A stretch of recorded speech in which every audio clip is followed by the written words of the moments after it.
Welcome to The Explainer. Today, we're going to dive into a philosophy that's all about bringing ancient wisdom right into our crazy modern lives. We're talking about Humanistic Buddhism, as taught by the incredible Master Hsing Yun. So, let's start with a quick question. When you hear the words Buddhist practice, what's the first image that pops into your head?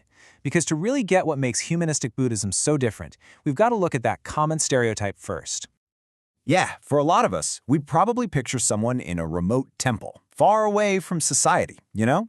A path that seems totally separate from our daily grind. But Humanistic Buddhism comes along and completely flips that idea on its head. It says the real practice happens right here, in our communities, with our families, in our jobs. It's not about turning away from life, it's about jumping in with both feet. You see, this whole philosophy isn't about hitting the eject button on the world. It's about transforming it. And that transformation starts right here, right now, in the way we live every single day. And I love how direct Master Hsing Yun was about this. His take was, look, the whole point of this wisdom is to make our actual, real, lived experiences better. And if it's not doing that, then what's the point? Okay, so that sounds great, but how do we actually do it? How does this work in our lives? Well, it all starts with one core principle. This idea that every single moment, no matter how boring or ordinary it seems, is a chance to practice. It all comes down to this one phrase, 佛法生活化. It basically means making these teachings a living, breathing part of everything you do, whether you're washing the dishes, stuck in a meeting, or dealing with a tough conversation. And you know who the best example of this is? The Buddha himself. Seriously, his daily routine wasn't filled with some huge, elaborate ceremony. Nope. It was a series of simple, mindful actions that turned the totally mundane into something incredibly meaningful. I mean, just think about it for a second. The simple act of putting on his robes? That's not just getting dressed. That's a practice of discipline. Going out to get food becomes an exercise in generosity. Even just washing his feet is a symbol of diligence, and sitting down for a rest becomes a form of meditation. Every little thing is packed with purpose. Okay, so this whole life is practicing is great. But it brings up a really important question. Where does that practice actually begin? Well, the second principle gives us the answer. It's not just about what we do on the outside. It all starts in our inner world. It starts in the mind. This idea is built on this really powerful piece of ancient wisdom from the Vimalakirti Sutra. It's basically saying that the world we experience out there is just a direct reflection of what's going on in here, in our own minds. If you want to create a better world, you got to start with yourself. Master Hsing Yun came up with this brilliant modern analogy for this.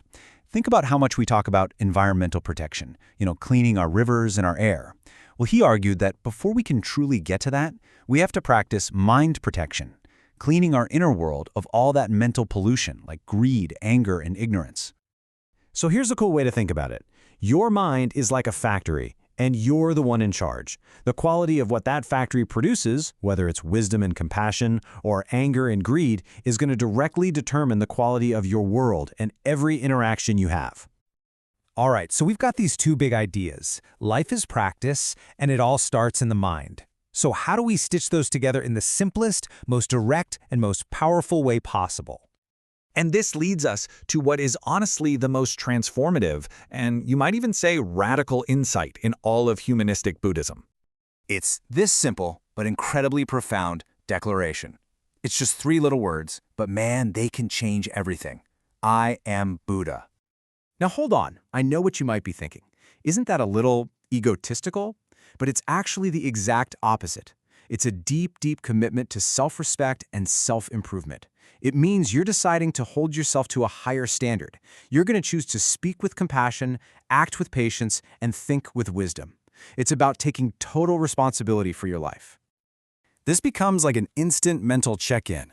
When you're about to lose your temper in traffic, you can just pause and ask yourself, wait a minute, would a Buddha act this way?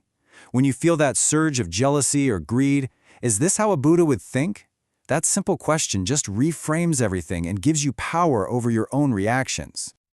And so that's the question I want to leave you with, because this isn't some abstract philosophical idea to just think about. It's a challenge. It's a personal, right here, right now call to action.